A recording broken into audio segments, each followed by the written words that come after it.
Halo sobat mistis dimanapun kalian berada. Saya jumpa lagi untuk kalian di tayangan Horror Experience Stories Desta Zelda Syafaat. Baik, sebelumnya saya pribadi mengucapkan terima kasih banyak kepada kalian yang baru hadir di channelnya Desta Zelda Syafaat di konten Horror Experience Stories. Terima kasih untuk teman-teman yang baru hadir. Terima kasih telah mensubscribe channel saya. Semoga kalian menjadi pelanggan setia saya untuk selalu menonton cerita-cerita horor dari saya. Semoga kalian sehat selalu ya guys ya. Terima kasih banyak atas dukungan kalian selama ini. Dan saya ucapkan terima kasih banyak juga kepada Mbak Elisa dari Desa Pangadegan, Kabupaten Purbalingga, yang telah membagikan cerita kisah horornya kepada kita semua malam hari ini guys. Semoga Mbak Elisa selalu dalam keadaan sehat. Amin, amin, amin ya robbal ngalamin. Baik, pada kesempatan part 2 ini di konten Horror Experience Stories, saya akan menceritakan sebuah kisah atau tragedi yang sangat menyeramkan, guys. Karena di sini malam hari ini saya akan menceritakan kisahnya Mbak Elisa. Dia telah membagikan kisah cerita horornya kepada kita semua. Penasaran ceritanya seperti apa? Judulnya apa? Dukung terus dengan cara menekan tombol subscribe, aktifkan tombol notifikasi loncengnya, dan like-nya yang banyak guys. Dukungan kalian bagi saya sangat berarti. Sehat selalu untuk kalian semua. Oke, nggak usah panjang lebar, nggak usah banyak bacot, nggak usah. Cerita horor ini berjudul Kesurupan Massal.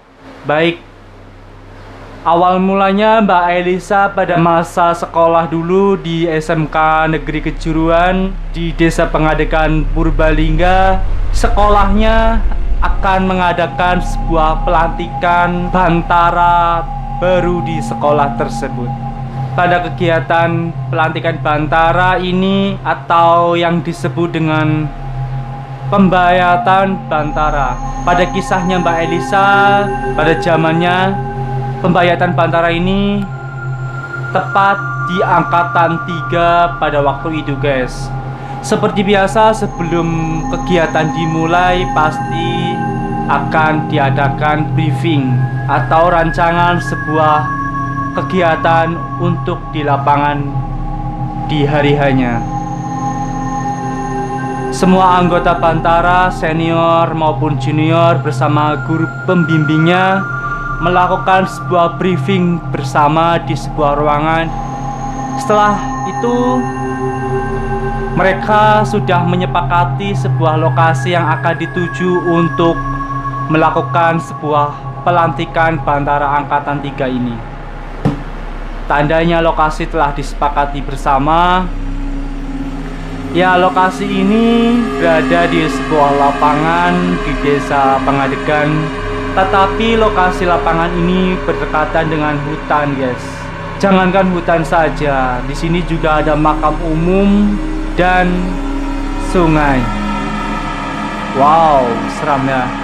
Baik, setelah melakukan voting suara mengenai lokasi yang akan dipakai untuk kegiatan pembayatan bantara angkatan 3, akhirnya mereka bergegas, ya entahlah beres-beres apa, menyiapkan barang-barang yang akan dipakai di lokasi seperti tenda, persiapan pribadi ya, barang pokok yang akan dipakai di lokasi. Singkat cerita, hari H pun tiba dan semuanya berangkat menuju lapangan. Sesampai di lapangan siang hari guys. Tetapi sesampainya di lapangan pada siang itu telah turun hujan. Cuaca pun kurang mendukung untuk mereka. Semua anggota bantara senior dan guru pembina menginstruksikan kepada semua bantara untuk melakukan doa bersama dengan melakukan kegiatan pembalikan sapu lidi. Ya, bertujuan untuk mengusir atau menghentikan sementara cuaca mendung ini guys. Ya seperti pada kenyataannya mereka masih mempercayai, masih melestarikan budaya setempat yang harus dijaga sampai kapanpun, karena ini menyangkut nilai-nilai leluhur ya guys. Dan akhirnya setelah melakukan doa bersama, menghentikan sementara hujannya untuk kegiatan pelantikan Bantara Angkatan 3, siang itu pun akhirnya hujannya reda, mendirikan tenda dan siaplah semua untuk kegiatan besoknya. Singkat cerita, hari pun semakin larut gelap dan memasuki azan maghrib. Mereka semua untuk bergegas memasuki masjid terdekat di lapangan. Setelah semuanya melakukan sholat maghrib bersama guru pembinanya semuanya, sedangkan Mbak Elisa bersama teman-temannya keluar dari ruangan masjid dan duduk santai di depan anak tangga masjid guys. Tak lama kemudian datanglah seorang temannya bernama Mbak Ani. Mbak Elisa ini melihat Mbak Ani ini terlihat aneh ya. Nggak seperti biasanya karena dia terlihat bahagia. Dia loncat-loncat, dia ketawa ketiwi, nggak jelas pokoknya. Lalu dia duduk di anak tangga tersebut. Tanpa disadari ternyata Mbak Ani ini bertingkah aneh. Anehnya semakin aneh guys. Lalu dia merintih menangis.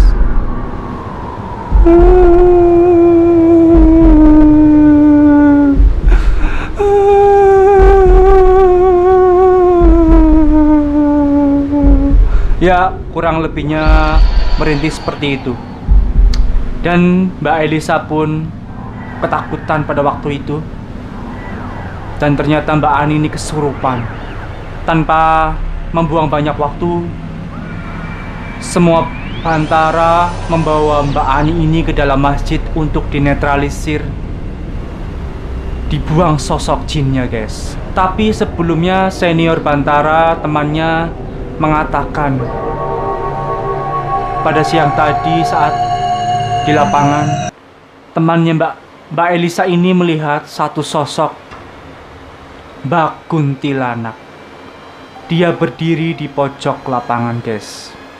Pastilah ya, semua Bantara maupun guru pembina pasti ada yang sensitif, peka, bisa berkomunikasi dengan bangsa-bangsa jin yang tak bisa dilihat oleh kasat mata guys.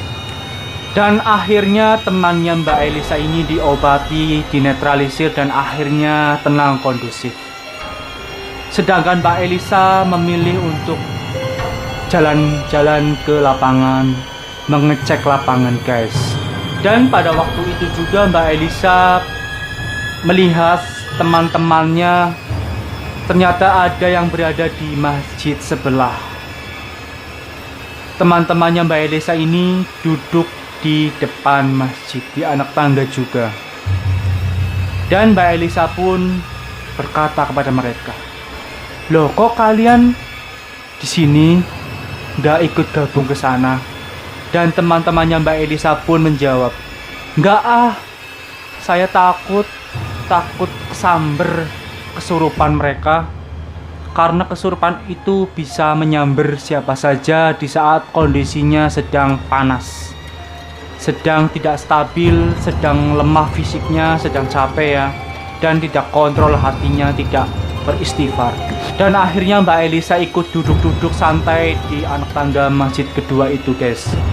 Tanpa selang lama Mbak Elisa merasakan seperti ada satu energi yang masuk ke dalam tubuhnya. Kaki sampai ke kepala, Mbak Elisa merasakan ada pusaran angin yang kencang dan badannya terasa berat dan merinding. Mbak Elisa pun langsung mengatakan kepada temannya, "Ayo pulang, karena saya merasakan ada yang aneh pada diri saya, takutnya ada apa-apa di sini." Dan akhirnya Mbak Elisa bersama teman-temannya berangkat ke masjid pertama guys. Dan di situ juga Mbak Elisa bersama teman-teman bantaranya, bersama guru pembinanya, briefing kembali sejenak, guys. Ini menyangkut keamanan bersama. Semuanya menyepakati bahwasanya kita harus meninggalkan lapangan ini. Dan mereka menyepakatinya dan akhirnya pergi ke sebuah rumah tua layaknya seperti pendopo, guys. Mereka pergi bersama-sama ke pendopo. Sesampainya di masjid yang berdekatan di rumah pendopo, Mbak Elisa lalu duduk santai bersama teman-temannya di depan teras masjid, guys. Tak lama kemudian Mbak Elisa melihat dan merasakan satu sosok tinggi besar yang berdiri di depannya, guys. Jaraknya kurang lebih 3 meter dari ia duduk di situ, guys. Karena Mbak Elisa merasa takut dan khawatir, Mbak Elisa masuk ke dalam masjid dan dia duduk di antara teman-temannya. Lalu tanpa disadari, temannya Mbak Elisa mengajak Mbak Elisa untuk pergi ke WC yang ada di masjid itu. Ternyata WC masjid itu remang-remang, guys, gelap. Lampunya itu kecil wattnya. Karena Mbak Elisa merasa takut dan merinding pada waktu di WC, Mbak Elisa malah meninggalkan temannya yang sedang pipis di kamar mandi. Dia lari dan dia duduk bersama temannya lagi tanpa ada perasaan apapun. Tiba-tiba Mbak Elisa kesurupan di antara teman-temannya itu, guys. Di situ juga Mbak Elisa langsung diobati di dalam masjid, dinetralisir. Di saat kesurupan, Mbak Elisa merasakan keanehan pada dirinya. Karena apa? Karena Mbak Elisa bisa melihat badannya yang kesurupan itu yang sedang dipegangin oleh banyak orang dan didoakan. Ya, karena seseorang yang kesurupan pasti badannya dikuasai oleh sosok dan raga kita lepas dari badan. Di saat mengobati Mbak Elisa yang begitu lama prosesnya penyembuhannya, sampai-sampai orang sesepuh pun mengobati Mbak Elisa pada waktu itu, guys. Setelah selesai diobati, Mbak Elisa lalu mengatakan sesuatu. Ih, kok nangis? Lalu ketawa. Dan salah satu temannya mengatakan kepada semuanya kalau Mbak Elisa itu belum sadar sepenuhnya, guys. Lalu Mbak Elisa diobati kembali, didoakan, dinetralisir oleh semua orang yang ada di situ yang bisa mengobati Mbak Elisa. Karena suasananya semakin mencekam dan mengkhawatirkan, semua menyepakati juga kalau Mbak Elisa bersama teman-temannya yang kesurupan itu segera dipindahkan ke sekolahnya lagi. Karena demi keamanan bersama, dan pada waktu itu juga acara dibatalkan. Sesampainya di sekolah mereka, akhirnya mereka dibawa ke musola sekolah untuk beristirahat dan didoakan, dinetralisir kembali. Dan akhirnya Mbak Elisa pulih.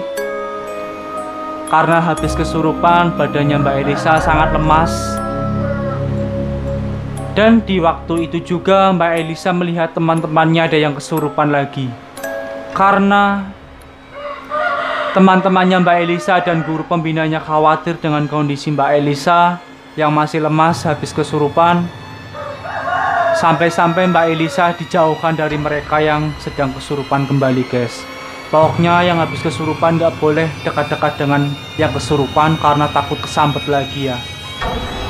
Karena kondisinya belum kondusif di sekolah, mereka yang masih mengobati teman-teman Mbak Elisa yang kesurupan massal yang masih berisik dengan suara cekikikan, ketawa, nangis, dan sebagainya. Lalu Mbak Elisa dikasih air minum dan dibasuh mukanya dengan air yang sudah dibacakan doa. Dan akhirnya Mbak Elisa beristirahat di sekolahnya. Mbak Elisa di sekolah cuma numpang tidur karena harus istirahat. Malam pun berlalu dan kini hadirlah suasana pagi. Di pagi hari semua Bantara melakukan senam pagi, guys. Tiba-tiba pada saat kegiatan senam pagi, senior Bantara temannya Mbak Elisa mengalami kesurupan massal di lapangan sekolahnya, guys. Oh iya, kan kakak Bantara senior, mereka semalam kan begadang dan membersihkan tenda-tenda, jadi belum sempat istirahat. Mereka pun mengikuti kakak Bantara masuk ke sekolah dan akhirnya di lapangan kesurupan kembali pada pagi itu, guys. Lalu kakak Bantara diobati kembali oleh guru-gurunya. Singkat cerita, Mbak Elisa besoknya berangkat sekolah. Lalu temannya yang kemarin kesurupan lagi dan pingsan. Elisa pun ikut pingsan pada waktu itu.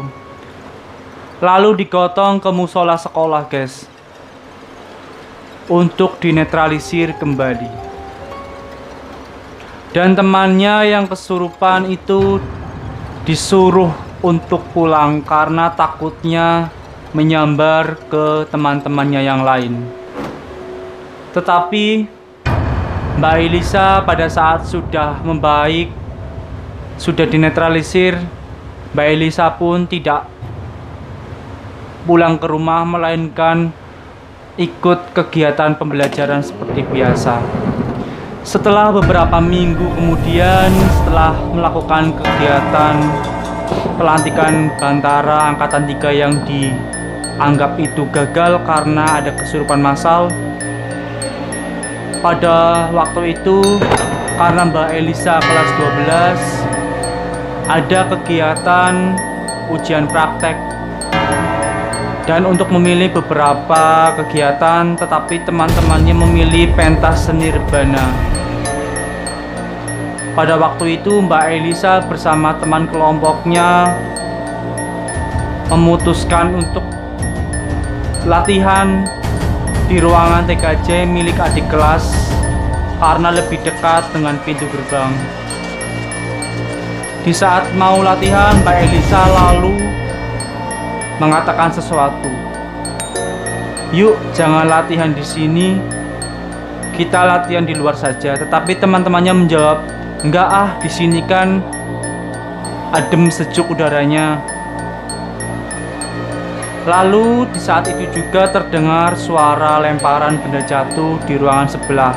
Padahal di ruangan sebelah itu nggak ada siapa-siapa, dan akhirnya mereka ketakutan lari terbirit-birit menuju ke depan halaman pintu gerbang.